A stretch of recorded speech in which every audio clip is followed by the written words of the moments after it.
Welcome to Worldwide Reds, the global voice of Manchester United fans. From Old Trafford to every corner of the world, we bring the passion, the history, the future of United straight to you. Join us as we dive into the latest matches, legendary moments, and stories that connect Reds everywhere. This is your club. This is your community, your podcast. This is Worldwide Reds. Welcome, Yanni. Welcome, Johnny. Where's he gone? Johnny's left us. Here he is. And welcome, Elliot. So we're here to talk United. We're bringing Man Cave United into Worldwide Reds. The last pod we did was Sir Bobby Charlton's, and we left it there. Everyone's been asking us to bring it back. So we are bringing it back. First pod today, episode 1. Johnny's lucky enough, he's now a season pass holder, so he's got inside info going back and forth from the UK. Yanni's going to be giving me heaps all pod. And Elliot's new to the case, so we don't know what he's going to bring, but I'm sure it's going to be good. So first question I'm going to bring to you is, with round 2, are you happy with the way things are going so far? Start with you, Elliot. Yeah, Go, Elliot. You know what? I was happier after game 1 with 0 points. Reasonably positive, performance, but not a result against Arsenal. And then, I watched the game, Monday morning, Sunday night, and there was just something missing. I don't know. Because I didn't watch the Arsenal game live. I watched the Fulham game live, and I was expecting more. I was expecting more on Monday. Yeah, there was just something missing.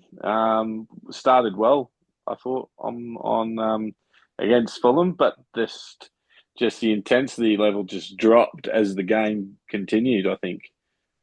I think everyone was excited, weren't they, about the Fulham game? But Yanni, you had a lot to say about it over the last week or so. I think you didn't kind of hit the nail on the head there. We went into this week quite excited despite the loss, and then it just brought us back down to earth. And it actually you mentioned the last pod you did was the Bobby Charlton one, but it feels more grim now than it did then when Bobby Charlton passed away. Because unfortunately, it feels like we're exactly where we were 6 months ago, 12 months ago. Can't string 2 good performances in a row. I know it's only been 2 games, but we have Burnley, and then we go straight into City and Liverpool or whatever. Don't forget about Grimsby. Grimsby has Grim in the name, but it's not it's not Premier League. I don't care about League Cup. I care about Premier League. I want Conference League. yeah, it's gonna be horrendous. But it'll be interesting. Yeah. It'll be interesting to see what happens because Amorim's made some bad decisions, in my opinion, as well. In-game kind of decisions. We're chasing a goal and we're bringing in the defensive midfielder the first game and 2 defenders in the second game when we're chasing goals. I don't know what that's all about. It's starting to. I agree with you totally, man. It's starting to do my head in bringing the defender on, like Maguire coming in at the end of the game and stuff like that. It's just it's just shit that shouldn't be done. And other one, Jurgen Klopp bringing into Steven Corker, what he did with Liverpool in his early days. Yeah. The thing that's driving me a bit nuts is seeing Mainoo sit on the bench, and that's doing my head in. And you know me, I'm a big youth player, youth fan of and it's bad enough we've got Garnacho. He's got the shits and everything like that. I feel Mainoo's a lot more mature, obviously, than Garnacho. He doesn't really throw his tools out or anything like that. I think he just gets on with it. Amorim comes out. He then says, look, Mainoo's got to prove himself. He's up against Bruno and everything like that. How do you see that role with Bruno being in the midfield and everyone complaining about that, the midfield being overrun, Johnny? I'm not surprised at all. That's why I'm one of the more cynical ones.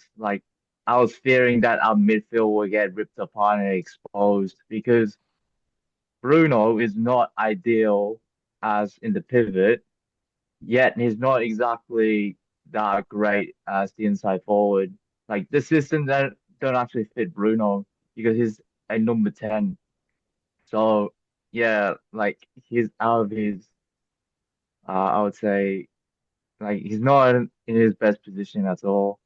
His So performances that in kind of that creates 10 problems. role, but his performances in that 10 role last season were good, right? He Yeah. played in that secondary 10 role and he played in that position great. He's Mhm. not an eight. He's not got that defensive mindset you saw for the goal Yeah. when He's got to Smith Rowe create scored. chances. He's got to Yeah. be there. He's got to be, he's got to be at the front of our attack. And Yeah. until Sesko gets himself up and running, I think Mainoo can start in our team and Bruno push forward and Cunha plays in that 9 role until But in the I'd rather we until don't do that, to be honest, because I actually would rather we just put Sesko in and let him play his way into form. We can't just keep giving him like 30 minutes here, 40 minutes here. You're never going to get in form as a striker if you just get half an hour here and there. Especially if you're going to be the Mm. main striker, we brought you in with yeah. all that money. You need to play. Just chuck him in. Look at Gyökeres. I'm not saying compare the two, whatever, but he had just as much of a preseason with his team as Sesko has with ours, but he's already starting a game. The Gokos didn't have a preseason at all. He had Sesko had more of nothing, a yeah. And Sesko actually trained preseason. with Leipzig as well, so like he Yeah. should be fitter. So Yeah, I I think agree, Yanni. you're talking the League Cup game this week. I mean, that's the game you throw him I'm into. You I'm get really him keen some to see what goals. happens with Mainoo, with him. Like it'll Yeah, be yeah. Yeah. You start him during the week, and then you get his confidence, and you just put him straight in the team because yeah. you're going into an international break. It's the right W- time to integrate him.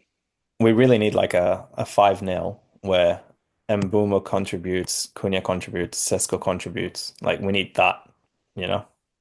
I'm Yeah. sort of getting a little bit sick of people saying, is Bruno fitting into the system? That, look, Yanni always has a go at me about Bruno and everything like that, but Maybe if you liked him a bit more. I do like Bruno, and I agree that he should be playing more forward. Totally, he's not an outlet for us, but he definitely can lay that pass. And I want to see him connecting with Sesko when he does start. He will start on Thursday for us. So, and Mainoo will come in. I agree. Our manager's making a fair few mistakes at the moment as well. I just, he talks about having an attacking mindset, but when our fullbacks are doing a great job, I don't see the point of actually making another sub late in the game. I just don't see the point in that. I don't. Yeah. Amarin does my head in with that, I don't want to see it get to a stage where he starts digging his own grave, just like Eric Ten Hag did, because I want Amarin to stay. I'll put that straight out there. I don't want him gone. I want him to push this team forward. I think he's got the right players in the club now. I think he's got rid of a lot of the crap. So, look, we're only 2 games in, but I mean, it's worrying scenes already. I challenge you onto that. Sorry, I don't want to challenge you onto that. When you say they got rid of all the crap, we still have Sancho around and Yeah, but he's Ganacho not in supposedly. the squad, is he? He's not in Yeah, the squad. So yeah, Yeah, he's trying to get rid of him. yeah. It's not like he's not trying to get yeah. rid of him. That's up to the club to get rid of the players. Amarin's got to use what's in front Mm-hmm. of him. I'm sure he's not thinking to himself, I might throw Sancho in for the League Cup this week. He's definitely not doing that. So as far as I'm Yeah, of concerned, course not. the club's got to worry about that kind of stuff. Same with Garnacho. You know what I mean? Like if Amarin said Yeah, now, I might bring Garnacho back into the squad, it probably wouldn't bother me because I think he's a positive outlet. But he's definitely got to be yeah, massively disciplined over what he's done. But, over the past 2 games, yes, we went from Arsenal up here to Fulham down here. First 20 minutes of the game, probably first 15 minutes of the game, yeah. it was beautiful to watch. It was like, fuck, how good's this? And Mm. then it just gradually plateaued down. And I just thought it was very unprofessional by Bruno for what he came out and said. I thought Amarin needed to go a little bit easier too. I just think the pressure, we don't want the pressure building on these players too early in the season. What do you think? Yeah, I think if you look at Bruno's performance on the weekend, There was definitely something lacking there. But is it he doesn't have the confidence to thrive in that 8 position because he's not confident with who he's playing in there with? And you look at probably a better partner before him in that centre of midfield. Does he have that confidence to roam a bit freer, perhaps? And I think that's that position next to Bruno in that number 6 is certainly probably the main position that we haven't strengthened in, and maybe with a Belieber in there or that we looked at. He'd probably have a bit more confidence that he can roam a bit freer. It'll be interesting to see because we don't really. Those two really have a lot of space that they kind of need to cover, and like even the way we play out, if you have a look, like quite often nowadays, like we kind of like ignore the midfield. We go either to the sides, like to Durgu and Ahmad, or we go over, like kind of how Beinda passes the ball to Cunha. Like we actually don't really build through that midfield with the two of them because I think they understand, like they know that they're going to get overrun and pressed, and neither Bruno or Casemiro are good on the press at this point in time. Like that's why everyone says Mainoo should play because Mainoo actually is really good at those tight spots. Like if he gets pressed, he can do a little pass or pivot or whatever the case is. But yeah, I don't know. You saw a lot of those route one balls. Yeah, you saw a lot of those route one balls even from the goalkeeper on the on Monday. Just that ball over the top with Cunha hit the post. That came from Bayindir. And I think even, Fulham's manager just, their game plan was quite easy. Their man marked the wing backs and then they overrun the 2 in the middle with their 3 in the middle. And that's arguably potentially how they got their goal.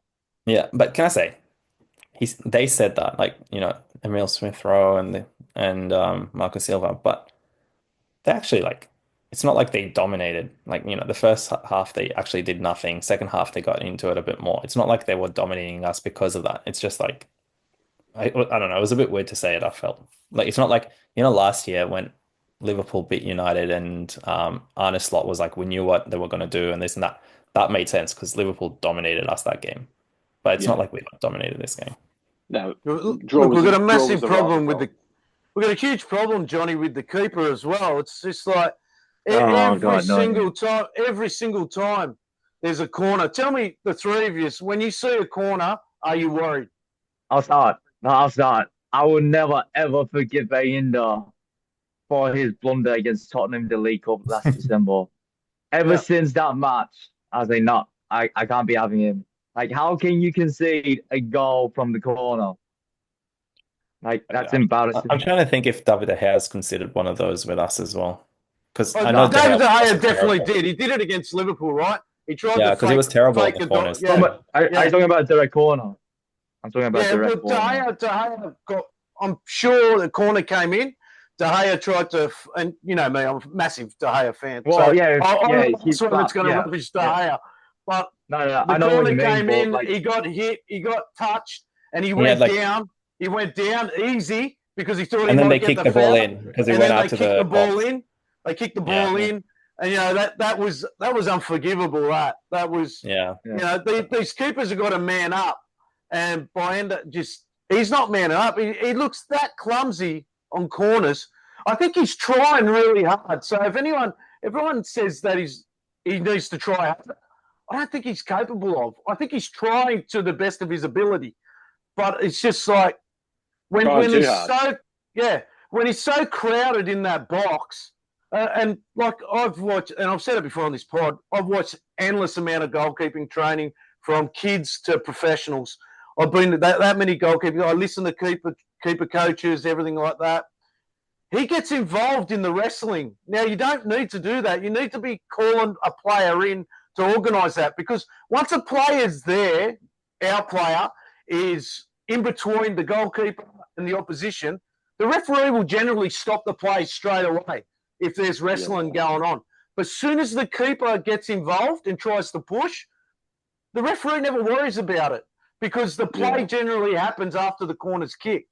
So once the corner's kicked, he'll push. The keeper will push and then the player will come in. Whereas if our player comes in between the two and they start wrestling before that, the referee will stop it. It's so clumsy. It's mind-blowing. Yeah. I'm not sure if Yoni would agree with me because, I know Yoni probably analyses games a lot more detailed than some of us, but I think it's how the defense is set up as well for corners. It's you protect your keeper, and you can see in the Fulham game he's not protected. There's a player on him, and he's not being protected by. It should be deleted. He's our biggest centre back. They should be protecting their keeper in that position, and I think that's why you see Bayern floundering. Nevertheless, the Arsenal goal, arguably. Watch it back, probably could have been a foul, might have been called a foul on a different day. I think part of it is how the defense is set up, because it's not just Bayern who's had that problem. You see Onana's had that problem last season as well on corners too. And the common denominator is the defense and how they're set up around the keeper. I do agree to a degree. And actually, it annoys me that Amorim also, after the game, both times, I believe, said, instead of us focusing on fixing that, we need to do the same thing to the opposition team. And I'm like, whoa. Yeah, you actually do fix this as well. But the exact same game last week, Raya had to do the exact same save, and he was being pushed, and he still managed to get it out of the way. So if we had Raya last weekend instead of being there, he would have saved that. And that the proof was literally there in the game. Yeah. But Amorim really got me worried by saying that he doesn't want to, he's not focused on fixing that issue, because it's 100% an issue. And you can tell, because the teams specifically, every corner is going, it's an in-swinger that goes to the keeper. It's not even an in-swinger that goes to the 6-yard box or around that. It's going to the keeper for that reason. Yeah, and teams like Fulham who are setting up like that, they're playing for the corner. I'm not sure exactly how many, but they had several corners on Sunday. They had several corners. They were playing for that corner, and then they were playing for a goal off the set piece, knowing that keeper was lacking of confidence after the Arsenal game, and probably last season as well.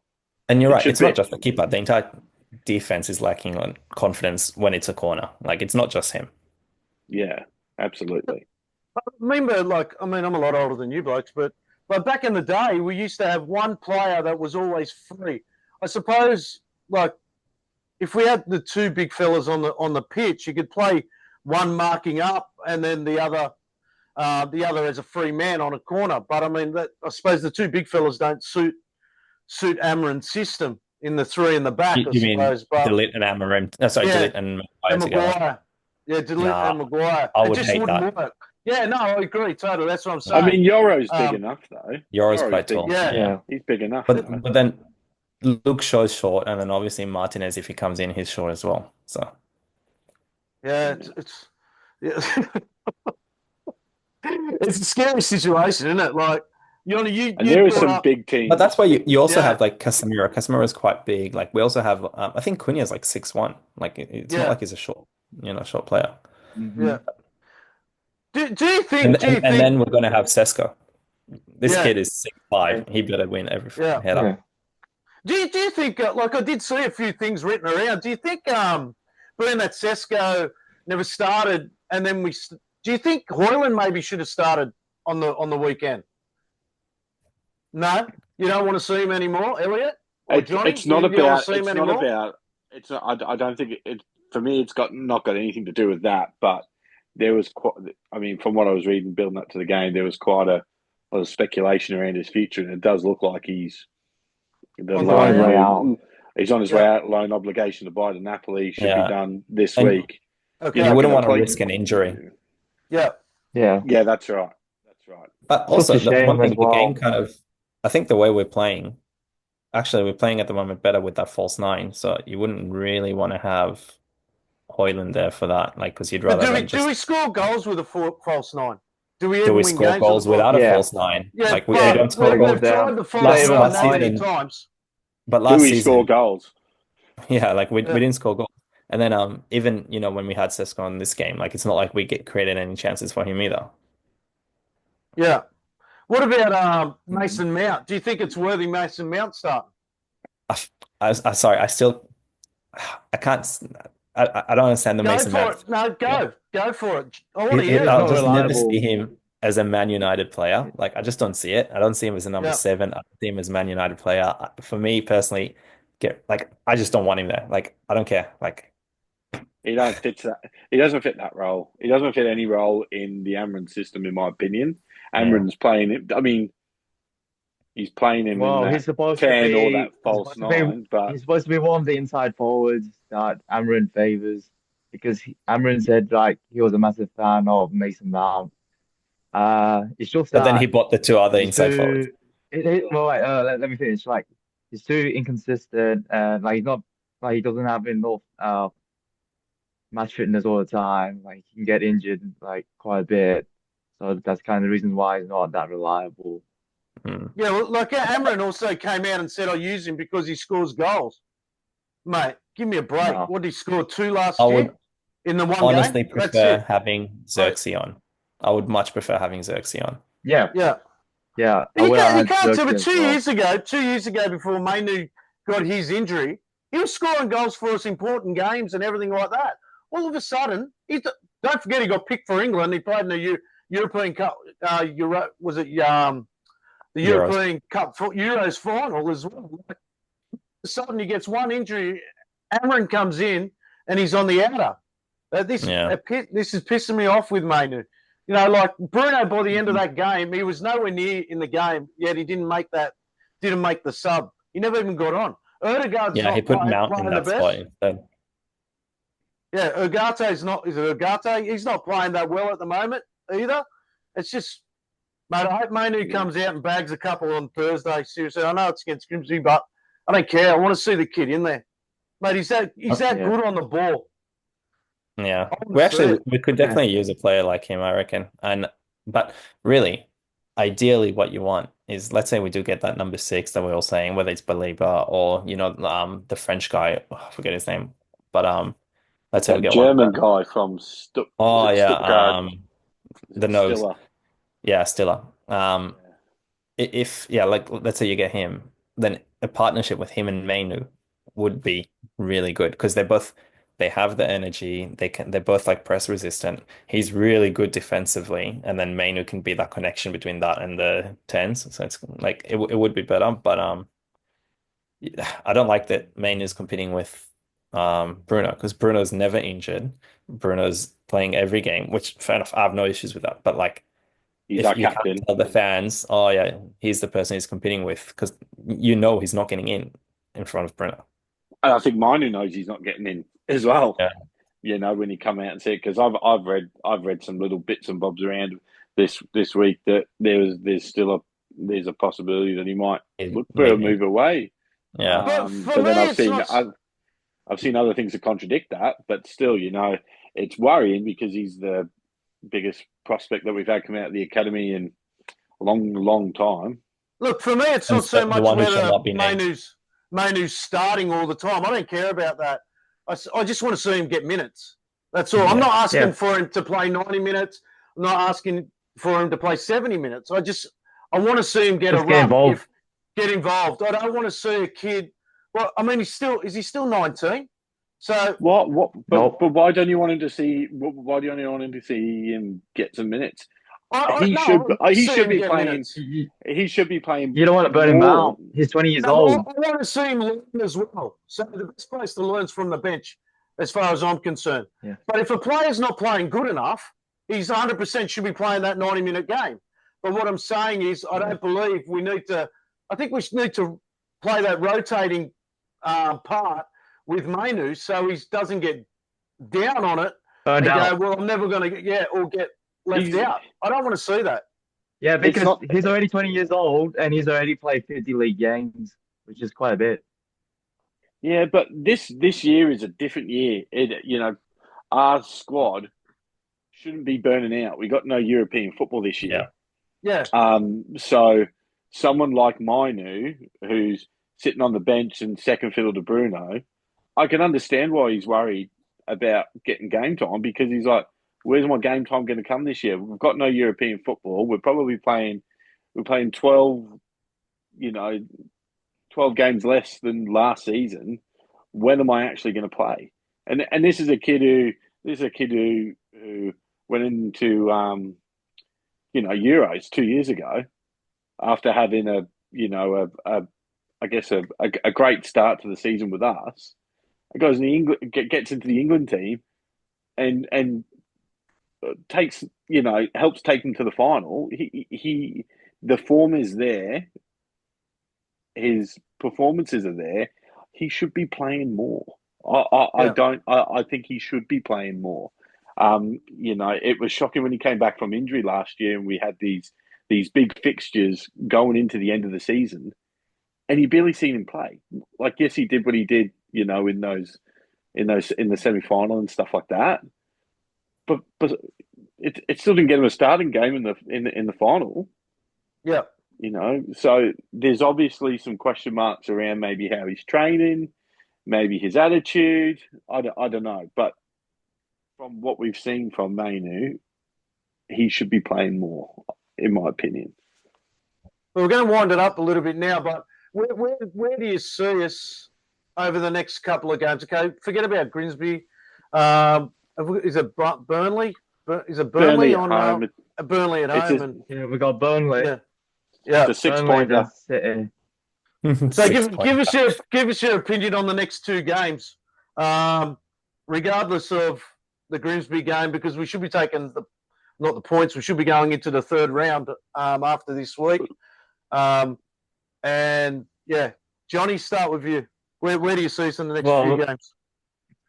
Be typical of United if we lose to Burnley 1-0, and yet we turn up and beat City 2-1. It's a great time to play City, though. By the way, I think it's a great time to be playing them. It's hard to say. With City, their midfield can steamroll us in a way. I feel like Reinders will be the main driver in that team, and if he turns up, then we're done. That midfield of ours will get steamrolled.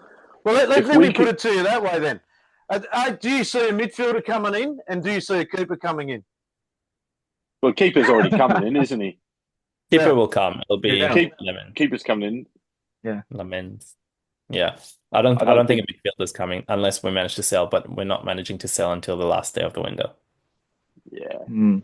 I think all the deals that happen between now and the end of the window will be loans. But positive stuff. I think we will beat Burnley, and I think it will be convincing because they're shit. And then that will start up, and we'll finally get that 2-game winning streak when we beat Man City the one after. Yeah, I mean, Burnley just got a good win against Sunderland, which arguably had a really surprising start game week 1. Yeah, but the thing, something I heard today, and I think it kind of stands true, is that Burnley beat Sunderland, and if you look at last season, Burnley was the top team in Championship, and then Sunderland was also in Championship, so they played them quite a bit last season as well. So it's not like they didn't know what they're getting into in regards to that.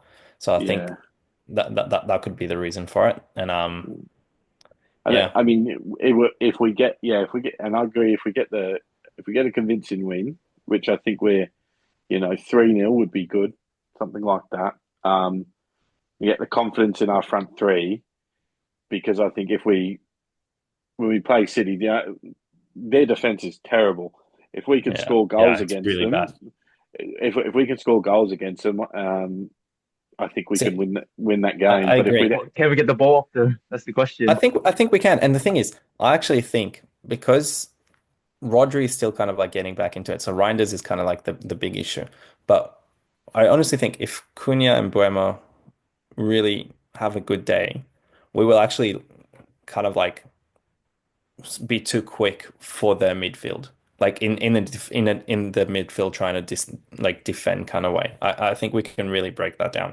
And the one thing I really want to see that game is Šeško, bullet of a shot, just rip the net, because he has that. We've all seen it. He has power in that shot. I want to see it, and that's what I want to celebrate. All I care about is just get a result in City. I don't care how they do it. Just get the win. Yeah, well, like, how did we go against City last year? I think, didn't we beat them? 2-1. Amron beat them. 2-1. Yeah. Yeah, we beat 2-1. them. We 2-1 beat at them, the yeah. Wasteland, and then 0-0 at Old Trafford, where we should have beat them. Yeah. Yeah. And then the year before was when we beat them 2-1 with the dodgy goal as well, right? No. That was 2023. January Yeah, 2023. You're talking about Ten Hag's first season, and then you're talking about Ten Hag's final full season, which was 2023-24. They did the double over us in the league, but we beat them in the FA Cup final. Yeah, we didn't win the FA Cup. Yeah. Yeah. Where Mainoo scored. Yep. And Ganacho. Yeah. We don't speak about him. It is fitting that 2 academy players go in that final, and now we barely have any academy players. That's the thing that will turn Ganacho- every fan was against Ganacho- Amorim. Ganacho really an academy player? He counted because he was with us for years. Yeah, definitely. Anyways, we'll round it up there. Nice positive ending. Yeah. First pod, and we'll be uploading it soon. So don't forget to, what do we say? Like, share, subscribe, because I never ever said that before. Yeah. So we keep remembering that. We're getting a lot of different people in. We're all Aussies in this one. So we have got people from Nepal, America. We've got worldwide Reds everywhere that are keen to come on. So we've been working on this, Johnny and I, for about 6 months or so. So I'm glad we've got it back happening, and I'm glad to have you guys on the pod. So Pull the plug, Adam. Worldwide Reds, MUFC, Instagram. That's it. That's the one. So on Instagram, Reds, MUFC. I'll put the links into the YouTube description and everything like that. So give us a like, subscribe. We're just a bunch of mugs talking about United. So I'll talk to you. One more thing. One more thing. Quickly, Johnny. Anyone can contribute towards our page. Feel free to share your man cave, shirt collections, stickers, all that. Anything will help. That's it. We're all big collectors here. Johnny. One more thing. 21 is coming. No, I'm kidding. 21 is coming. No. Conference League. Get your trip ready. I'll take Get your trip ready to Kazakhstan. Yeah. Get your trip ready to Kazakhstan, Cyprus, Romania, and all that. I can't wait for those trips. Talk to you later. See you later, boys. There you go. Check yes. See you, boys. Right.